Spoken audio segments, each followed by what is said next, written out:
Welcome, everyone. We're glad to have some folks with us for this third of the Online Community of Practice webinars. And this afternoon, we have Deborah Flynn, our Executive Director for the Quill LBS Network, to introduce this afternoon's presenter. Go ahead, Deb.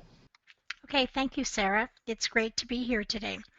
I would like to introduce Courtney Brown, and I chose to introduce Courtney because she sits as a board member for the Quill Learning Network, and it's always wonderful to work so closely with our board members. Courtney is the Literacy Program Advisor for the Centers of Employment and Learning for Avon-Maitland District School Board. And she works out of their Wingham office, which isn't too far from Lake Huron. So we're tucked into the southwestern area of Ontario. She's worked there for the last 10 years and managing Avon-Maitland's in-person literacy and basic skills programming, and also the Anglophone stream of eChannel, commonly known as the Learning Hub. In her bio, she writes that she's been there since 2007 when the Learning Hub had 90 learners, and now they've served more than 20,000 people. And that's amazing to know that so many people have been served by this wonderful platform. We're really looking forward to hearing about the best practices that Courtney's going to share with us today. So welcome, Courtney, and we're looking forward to this wonderful webinar. Thanks so much, Deb. And Courtney, when you're ready, go ahead. Thanks so much, Deb, and thanks, Sarah. Can you hear me okay? Perfect. All right, it's a pleasure to be here, and I hope that each of you are able to take a little piece home with you to put in practice in your programs. And if you have questions throughout the presentation, please don't hesitate to ask. So I'm going to start off the webinar just by talking a little bit about really what does blended learning mean. So we do know that blended learning, of course, incorporates the eChannel programs, which are the online service delivery of LBS programming across the province of Ontario through 5 delivery streams. But we also know that blended learning can incorporate digital learning or other technologies in the classroom. So I wanted to take a moment to just poll the audience today to see what other technologies are you using, or is anybody who is in attendance today using eChannel, and just take a moment to identify how familiar those who are here today are with eChannel. And we will be watching for your text chat if anyone wants to make any comments. I know Courtney is ready to respond.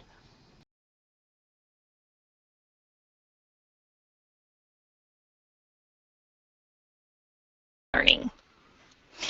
I do see there are a few fellow Learning Hub staff on the webinar today, so thank you very much for your support. Obviously, they are quite familiar with some of the tools and resources that we use within our Anglophone delivery of the eChannel program. But for any of the classroom programs, are there any other technologies that you lean towards in your classroom that you might be incorporating?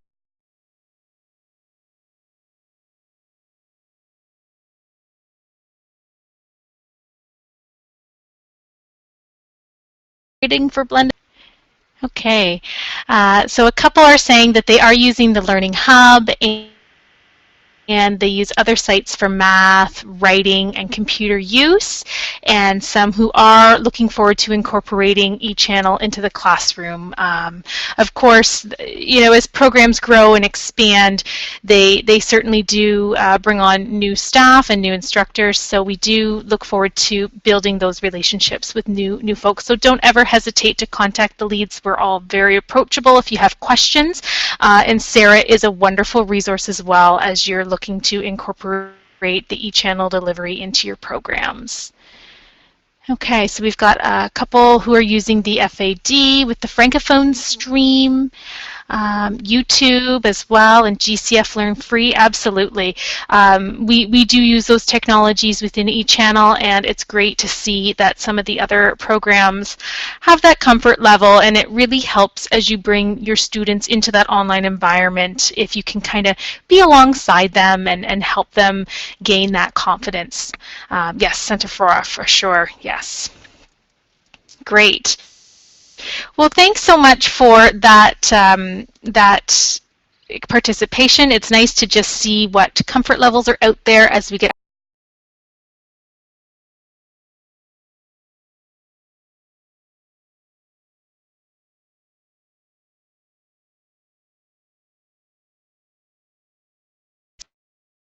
Okay, so starting just going back a couple years now, when we talk about blended learning and shared learning, what do we know and where did this venture of blended learning really start? So what we do know is when more than one service provider is providing training to a learner that prepares them to complete a specific milestone assessment, it is acceptable for both service providers to report on the same milestone. So back in 2014, this is just shortly around the time that the eChannel projects at the time became programs. The ministry provided a memorandum to explain what blended learning is and how it can be used. And since that point, there hasn't been a whole lot of formal communication around how to document blended learning or how to incorporate that. But what we do know is we have had the blessing to share our learner plans and share our learner achievements across programs when that blended learning does occur. So as I mentioned, in 2014, the ministry circulated a memo indicating that milestones and culminating task assessments for learners who are accessing multiple sites could be shared, and that's when more than one service delivery site, so a classroom program and an online program, contribute to that learner success. This memo clarified that it's acceptable for one service provider to conduct the assessment with a learner and that both service delivery sites can document that achievement in their reporting to the ministry in CAMS. So that's the premise that we are building our blended learning on, and what we do know is the contributions of both the classroom programs on the ground and the channel programs are really helping support and strengthen that learning across the province. This news was well received for blended learning, but it did raise a few questions around what type of documentation is needed and what really qualifies as both programs contributing to that learner success. So we do know that when the blended learning occurs, we can demonstrate that the training provided by both programs achieved to that milestone and culminating task success, one milestone or culminating task, and that it has to be documented in the learner files. So what we do in eChannel, for example, when that blended learning occurs with the classroom program, is we document that shared learning experience through learning activities and through the milestone achievements. So the milestones and the learning activities are shared between the programs, and we do ensure that we clarify if the Learning Hub administered a milestone assessment or if the classroom program administered a milestone assessment, just so that it's clear that the milestone, for example, wasn't administered more.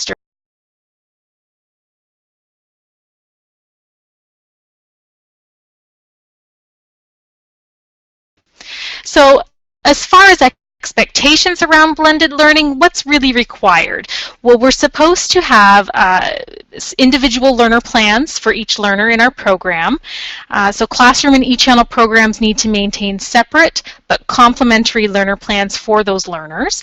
So there is that collaboration between the two programs, and the learner is aware that they are contributing to two.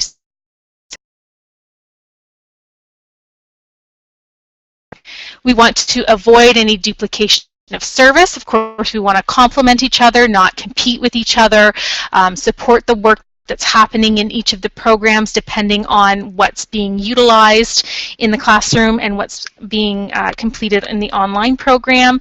We don't want to operate in isolation of each other because we really want to ensure that we're complementing the service plans and that the learning is shared. And we want to make sure that when those shared competencies are being reported on, that the documentation is in place to support that. And of course, we want to avoid assigning a milestone more than once. Certainly the communication between the programs and with the learner definitely helps get those ideas clear and upfront, so we know exactly who's targeting what and how things are going.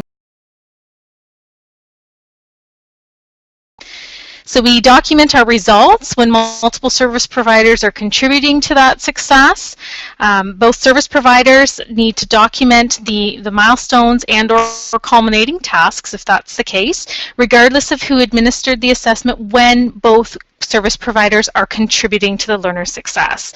So if a classroom program is going towards one milestone and an e-channel program is going towards another milestone, then that's separate from that shared learning. So we'll review that a little bit more in the slides ahead. Courtney, it's Deborah here. I just wanted to tell you that occasionally your mic is going off and we're missing the end of your sentences. So I don't know what's happening, if it's just interference from the internet or whatever, but I just thought I would let you know. Deb, thanks. Courtney, if you try to keep your mic just left on, I know you may be getting some Wi-Fi issues and a little bit of audio rebounding, but keeping it active, I don't think we're going to get too much background noise around you. So go ahead. Thank you. Thanks. Sarah, where's my lock button for my mic? If you just click the microphone icon once, that should activate or enable. There you go. Just leave it like that. Perfect. Okay. Hopefully that fixes that problem.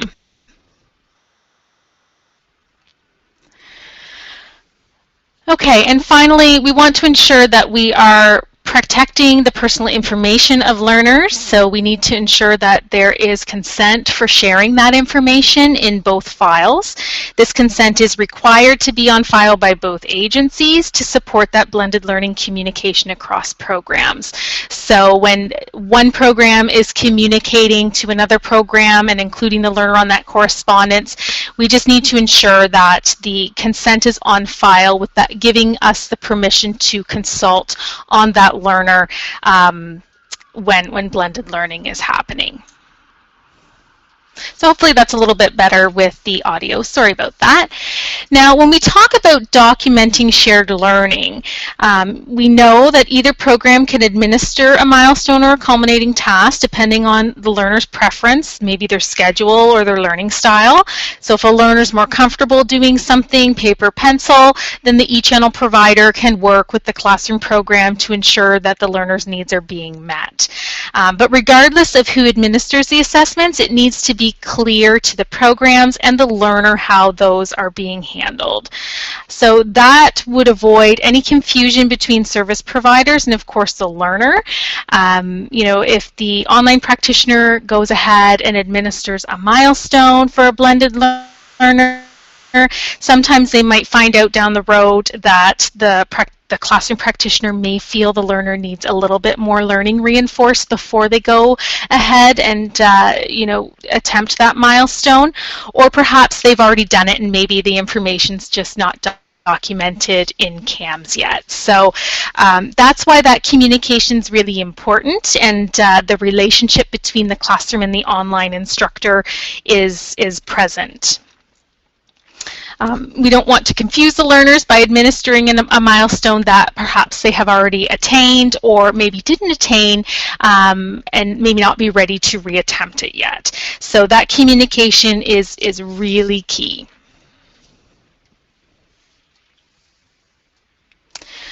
So we can share the documentation in CAMS reporting as long as the supporting documentation is present, so ensuring that the story makes sense, so that the learning activities are being clearly articulated, and that the relationship is clear, and that there's documentation in the notes regarding what the learner is doing and how it's contributing to that learning. So this includes checking off that blended learning option in CAMS if a service provider is crediting blended learning to a learner's file. So I'm going to bring up an example in the next slide because I hope you can see it okay, and if you can't, Sarah did mention some minimize, maximize tools in the audio check-in there. So what we do know is if a classroom program is crediting some online learning or perhaps a milestone that an online program has administered, that they should be indicating that it was related to blended learning. So that is at the plan item level there. You can see that in this case it's referring to, we have milestone 54, yes, and that it was attained. And there are, you can just see the very bottom of that image there, there's a comment section, so that's where those notes can be made regarding perhaps who administered the milestone. If it was a blended learning milestone, perhaps the service provider who's putting it in the learner plan wasn't the one who administered it. So that's just that section that's really important. And I'm not sure that everyone maybe realizes that section is there in CAMS, or maybe is unclear of when to use it. So some classroom programs we're seeing are using it and some aren't. And of course, as e-channel service providers, we would indicate if it was blended learning as well.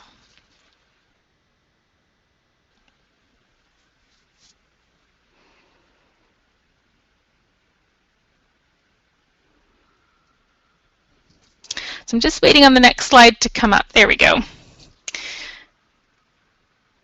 So what type of documentation is acceptable if, for example, a classroom program is noting blended learning that an online program administered a milestone?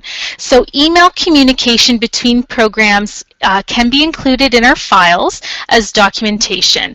I know that within the Learning Hub, if we administer a milestone assessment to a blended learner, that success is communicated back to the learner through an email, and the classroom practitioner is included on that. So that type of documentation is what can be printed off and noted in the file. Of course, we want to ensure that those milestone and culminating tasks remain secure, and that that they are filed away and not being shuffled around through the internet.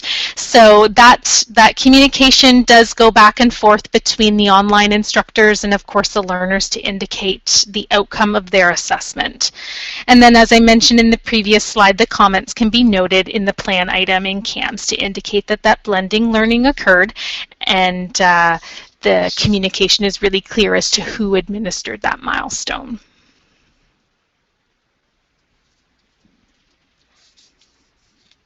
So the communication is really important.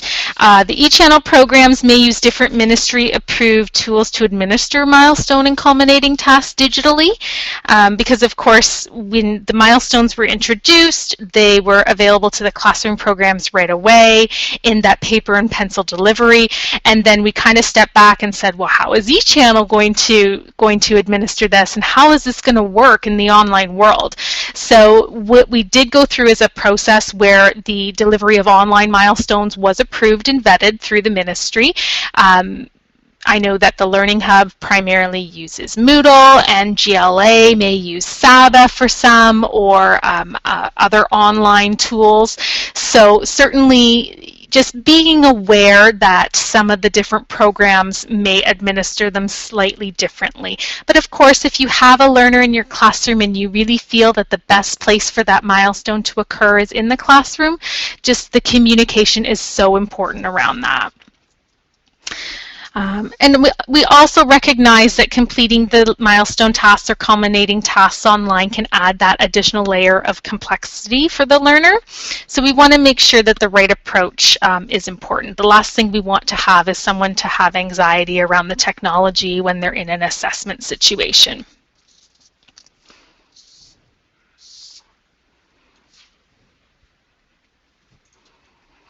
So some challenges, new approaches and new ways of doing things don't come without a few challenges along the way. So we do recognize that the programs each have separate registration processes and that it is required for a learner to register with multiple programs if they want to participate in classroom and e-channel learning. So this process starts at the intake and runs straight through to exit and follow-up. We know that learners tend to get frustrated with the duplication of the paperwork or the assessments. So we know we're also required to document those for each program. So sometimes just clear communication up front with the learner around what is required to participate in more than one program, just so they don't say, okay, I already did that here and now I'm being asked to do it here. Unfortunately, that is the framework that we are working in right now. We also know that learners can experience some assessment burnout.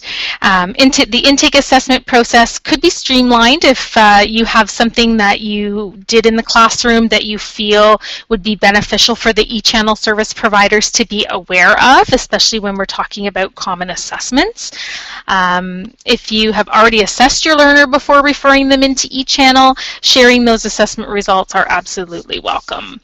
There may be some assessments required by the e-channel provider because each program does operate individually, but certainly if there is information that the online provider can capitalize on in the beginning, that is a great way to establish that relationship up front. And we also recognize that administrative demands for service coordination are challenging for classroom service providers. Supported blended learning really does take time. And we know that the administrative resources to communicate with multiple service providers accessing and for learners accessing e-channel can be limited, but it is so essential for the learner's success. We recognize that with 5 e-channel service providers, sometimes you might contact one and think, oh, I have the wrong program, but we're pretty good at redirecting, and Sarah's a really good resource there as well if you're looking for contact information for a particular program. We also know that access to technology can be inconsistent, and there is a little bit of work happening right now regarding the technology refresh on a provincial scope, so that's promising. But we do know that regular access to technology, including a reliable internet connection, is inconsistent across the province. So that's not just the northern regions. We do, even in our local area in Little Huron County, have little pockets that don't have regular access to internet. So if a learner doesn't have that regular access or it just isn't available, also recognizing that maybe blended learning isn't the right fit right now until perhaps that connection can be established or they have other supports in place to support that. We definitely want learners to have positive online learning experiences, and certainly if things don't go well and they come back, we want it to be clear why and perhaps what has changed the second time around so that they do have some of those barriers removed. And we don't want learners to get frustrated with technology and in the end resulting in a negative online experience. So if the videos won't load or they won't play and that kind of thing, we want to make sure that they have that positive experience right from the beginning. So at this point, I'm just going to pause the slides and ask if there are any other challenges you have faced in your classroom programs around blended learning. If there are any questions so far, feel free to use the icons and ask any questions or share any experiences that you have had.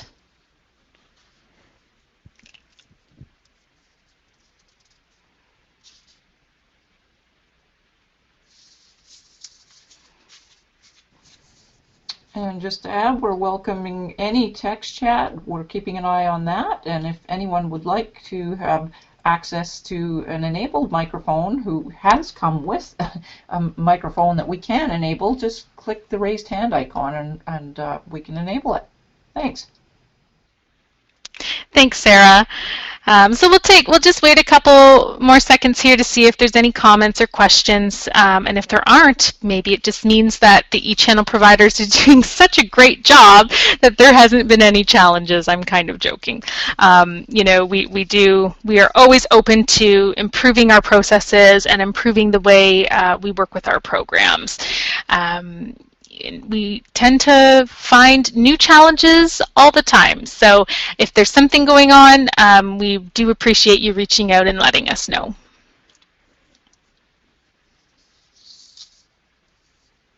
Okay. Well, we do have some time at the end for questions and comments, so we can definitely keep moving. So to make it all work, what do the learners really need I'm going to speak on behalf of all of the e-channel programs. Our primary communication tool is typically email, so they should have a personal email address that works. I know that some programs specify that they want a professional type of email address, but knowing that just in the fact that they have one is sometimes a step in the right direction. So just making sure that they have that set up ahead of time, that they have the support they need to communicate with their online instructor, and they know that that will be an expectation. So basic email and internet use skills are important, especially if learners are going to be participating in their upgrading independently, so outside of class time. We do have technical support at the program level, and Contact North does provide technical support for some of the learning platforms as well. But if a learner has never used a website before, it's a little challenging to expect that they will be able to thrive in an online learning environment. Regular access to a computer and the internet, which I've already mentioned, you know, and sometimes, you know, if they don't have that access at home, it could be a classroom program, it could be a local library, a Contact North Access Center. There are various places around the province that can support access to the internet. So there's a question in the text chat. Has anyone asked their ETC if training supports can be used to subsidize the cost of internet access? For eChannel specifically, we don't have training supports, and for our classroom program, speaking personally, it hasn't come up with me, but if anybody else has any comments, please feel free to share at this point.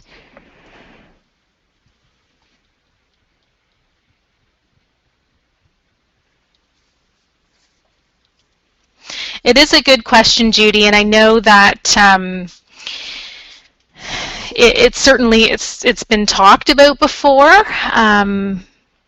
And not all learners have the ability to go physically to another location, and sometimes there are other barriers and other reasons why they're not comfortable in doing that. So if they aren't in access of income support through Ontario Works or ODSP, and that's not something that can be provided to them through other resources, it certainly does pose a challenge. So it's definitely a good question. I'd be interested in hearing more about that if it is asked.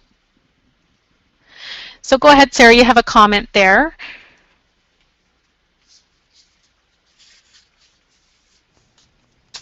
Yeah, I just wanted to say that the training supports for digital users are definitely something that came up in a topic of conversation amongst all of the e-channel providers when we were able to look at these kinds of things very recently. So given that we're going into a phase of working tables and reference groups to expand and improve LBS, it's something that I know is going to be brought forward, and we hope that there will be a response, because it's certainly recognized amongst the e-channel providers as being an issue. Thanks, Courtney. Yes, thank you. Absolutely. Those are definitely good comments there. So access to software for specialized courses, if applicable. So for example, if a learner is wanting to participate in a word processing course or an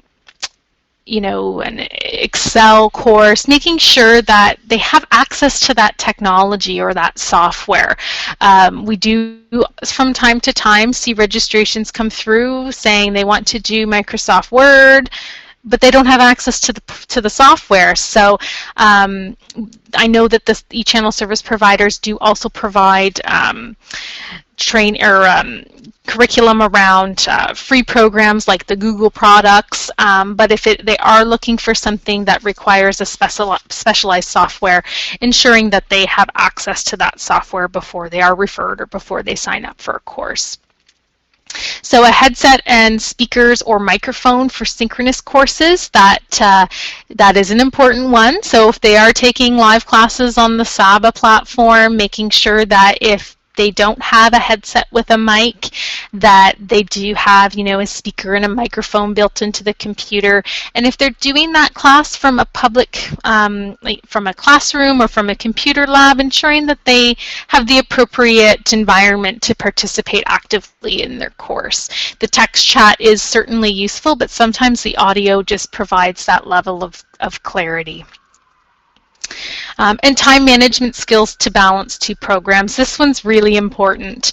The e-channel leads do have various requirements around participation or timelines of course delivery, but certainly ensuring the learners know that they are going to be part of two programs and that there are expectations with both programs is very important. We do sometimes see learners, they're really excited and they register with an e-channel program, or they're referred in to an e-channel program, and then it turns out that their life is it's busy and they don't have the time to dedicate to both.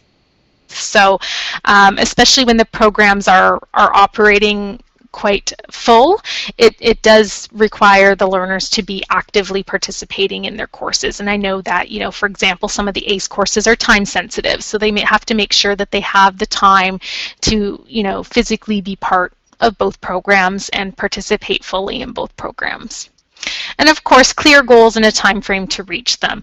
Not referring somebody in if they are, a GED bound learner and they have their test booked for next week, referring them into us is probably not the right approach, because we wouldn't have enough time to truly work with them and establish the requirements that are, the assessments and the supporting work in time.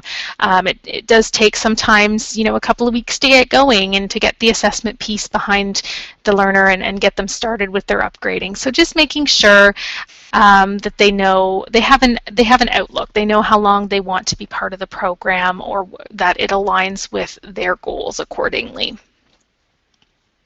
So the Learning Hub specifically does have a readiness checklist. If you're interested and haven't seen that, you can check it out. It's on our website, learninghub.ca, under Learners, and it is, under the Practitioners tab, and it's called Readiness Checklist. So it just comes up with a few, check marks, and if you want to sit down, it prints off in a Word format, so you could sit down with the learner and go through the checklist, and if there's more no's than yeses, then perhaps, coming up with a plan in the classroom to get them where they need to be, to have that technology in place or to have that time management in place, and then pursue it.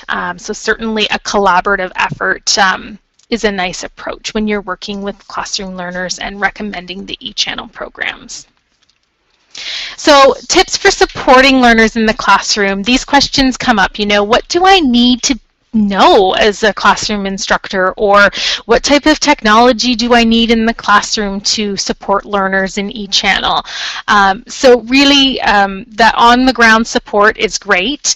As I mentioned, the e-channel programs do have technical support capacity. We have a variety of tools that we use to reach out. Sometimes we do encounter firewalls or other things when we're talking about certain programs, but certainly we do have some tools tools to support the learner, but having that physical body there to help guide them even in the beginning is really important. It can alleviate some of that anxiety of doing something new and just giving them that reassurance that someone's there to help answer those questions. Set clear expectations for assessment with the e-channel programs. You know, if there are assessments that you want to consider that you have done, that's really important. Because what we don't want to see is, you know, the learner doing the same type of assessment in both programs, but understanding that both programs really need to have those assessment records on file.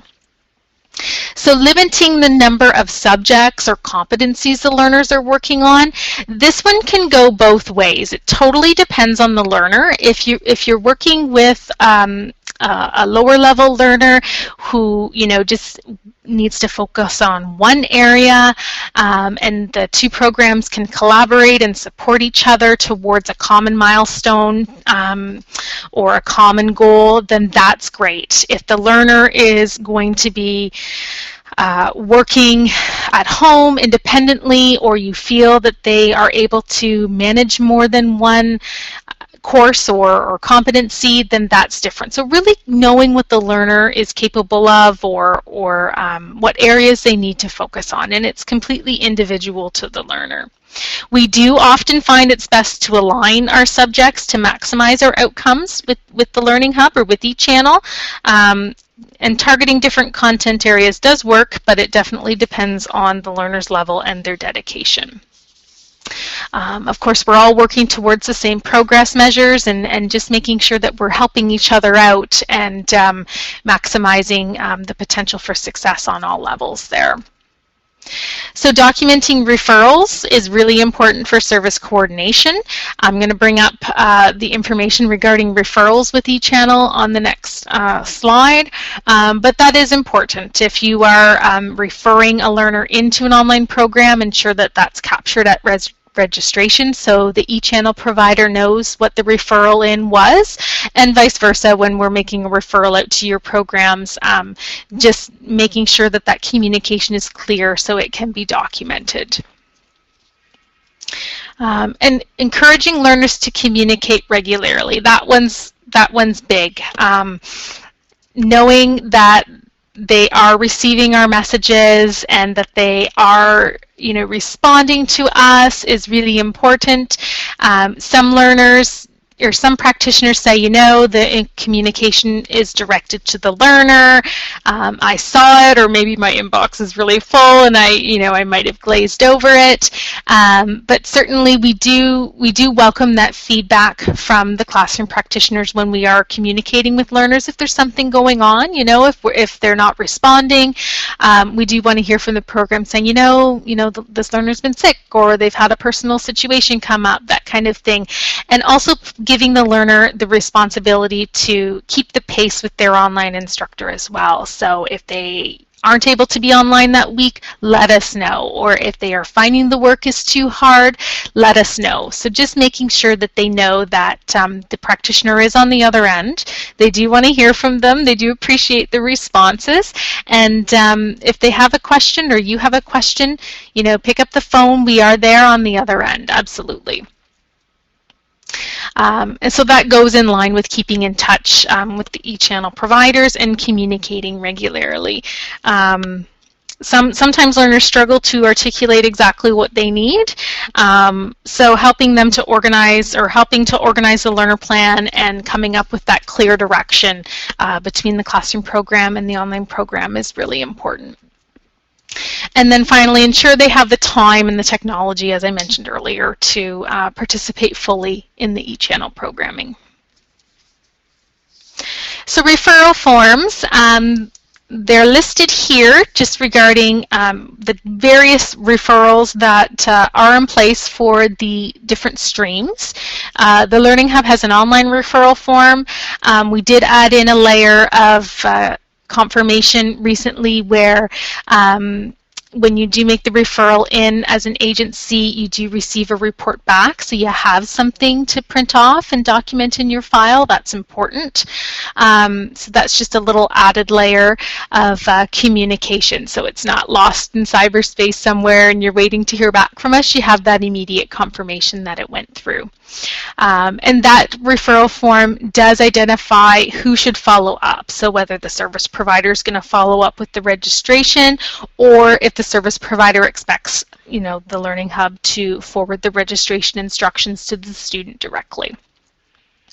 And then the Deaf Learn Now, Good Learning Anywhere, and the FAD program through CFAD is they have their referral communications right on the registration forms, and ACE Distance has a fillable referral form, which I know Sarah has already circulated this information, so she has it certainly available to share with you. So that's great. We welcome the referrals, we welcome your calls and questions.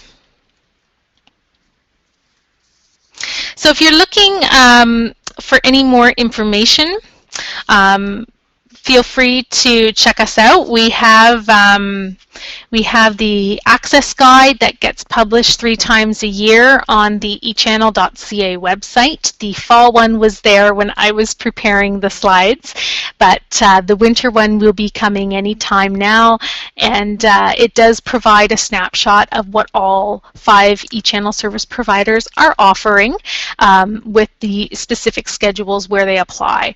And of course, we also have a podcast series that was created earlier this year, which is a really nice introduction.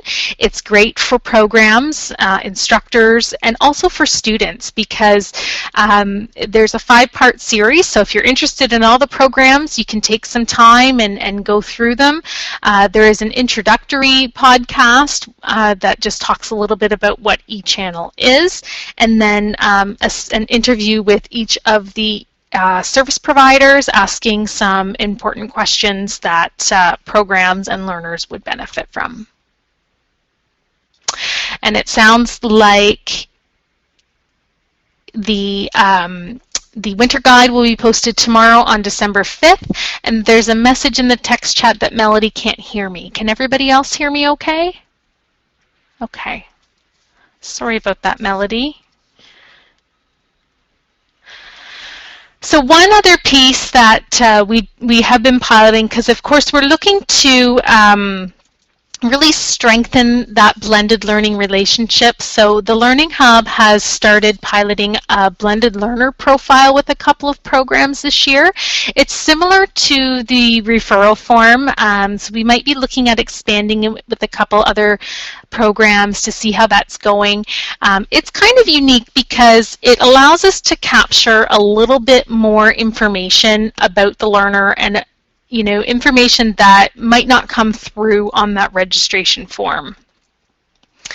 So it includes the goal path, the intake level, the learning style, frequency of access to online work, so where will they be doing their learning and how often will they be online, background of milestones that have been completed or that are being targeted right now, and what that preference of milestone delivery is. So we're trying it out. It's a new approach that we're using to try and just kind of alleviate those questions that come through at the beginning of establishing a learner plan or establishing that blended learning relationship.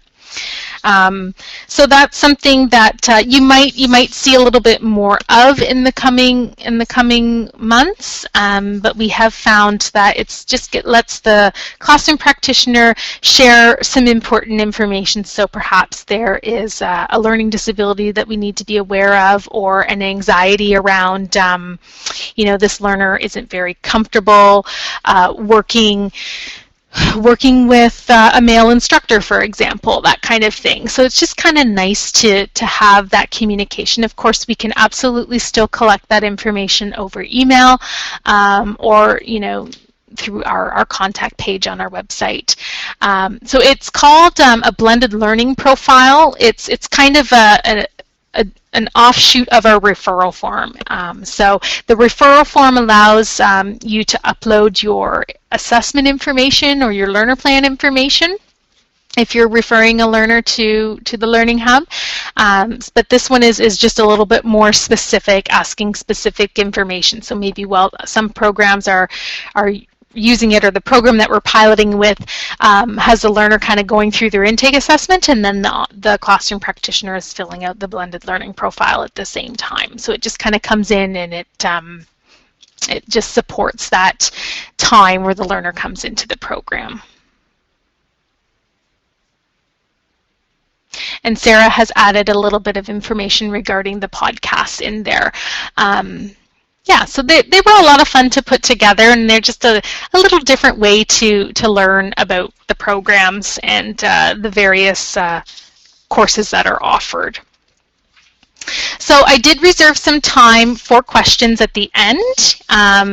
The 5 e-channel delivery streams are listed on the slide here. Of course, we have ACE, the Academic and Career Entrance Distance Program. That's the college sector, and the Learning Hub, which is the Anglophone stream delivery of e-channel, the FAD, which is the Francophone stream. Please excuse my lack of bilingual techniques. The Good Learning Anywhere, or GLA, which is the Indigenous community for online e-channel, and then of course Deaf Learn Now, which is facilitated through George Brown College. So if there are any questions at this time, I'll pause and we can go from there.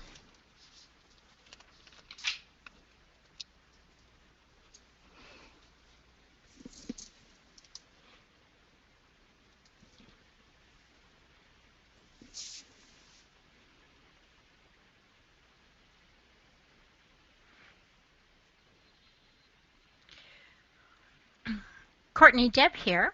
I want to just, that was a great little presentation that you gave to us. I really appreciate the information that you've been sharing, and just bringing up those best practices that, that are needed on both sides of the coin, so that we can help learners with that blended learning piece. I see that Chris has a question. I've only just now managed to get online. Oh, and I wanted to let you know, Chris, that we are recording the webinar today, and Sarah will be sending us the links to all of the information so that you can listen to it in the future. Did anybody else have any questions for Courtney? Well, I think before everybody leaves, Sarah, is there an evaluation to fill in that might be loaded up? Thanks, Deb. There's 2 ways to evaluate this afternoon's great session by Courtney. You can do the evaluation I'm about to put on the screen by clicking on the screen. It doesn't allow for as elegant a format, however, as the online evaluation tool, and if you would prefer to use that, you will be brought to the evaluation tool on logout. It is our logout URL. So either way, we encourage you to complete the evaluation. I will bring it up now on the screen. And you just click on the screen to complete the evaluation if you would like to do that here. It looks a little shorter in the other tool because we can set up a matrix in the online tool. However, do know that there's a bit of an incentive built in this one. I'm not going to give it all away, but Deb, if you'd like to speak to that, you certainly can. Yes, we've been working the Online Community of Practice for LBS Committee, which is a number of learning networks and support organizations that are working together. We really want to hear as to, what you think about this, and so one of the committee members has given us a $25 gift card. So if you finish the evaluation and fill it in, and then if you choose to put your name in, then you will throw all those names in a hat, and they will be sending you off a gift card of your choice. So it's not just to chapters, or it could be a gas card. It could be what your choice is. But I'm going to take a moment now. Courtney, I just want to really thank you for the opportunity today. It was great to listen to you. And this is a third in our series of 5 webinars. Our next one will be held at the end of January, and information about it will be coming out shortly. Rochelle Ann Normand from COFA will be presenting on how to make it a win-win situation so that when you're marketing it to your learners, you know, how to talk to them about it so that they'll want to get involved. So I really think that's a great opportunity for everyone. And our last webinar will be in February, and it will be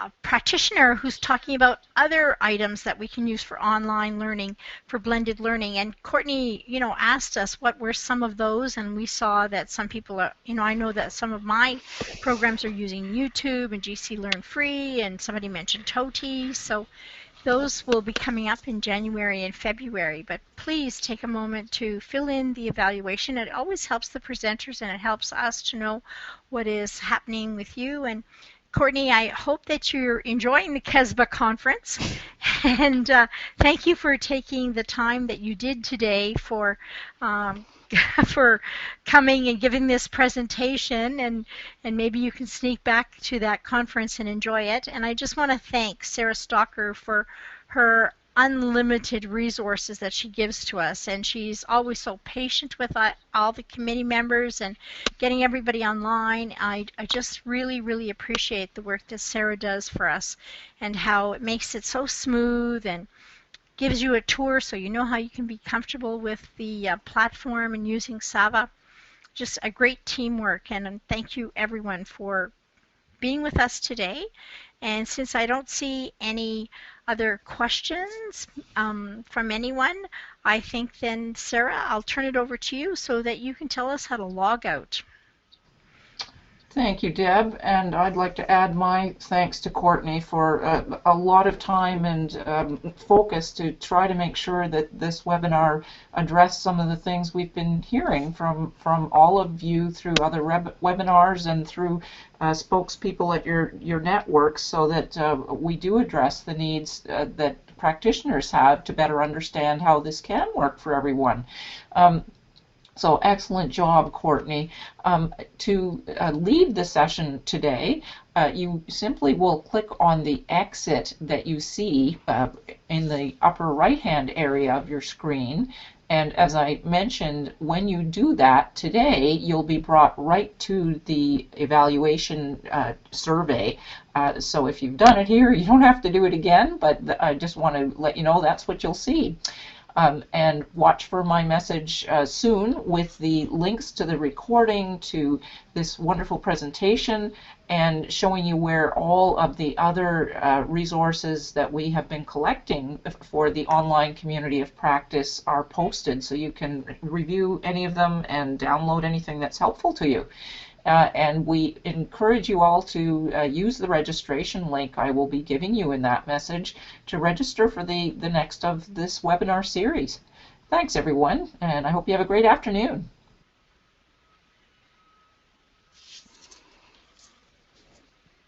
Thanks so much, Sarah.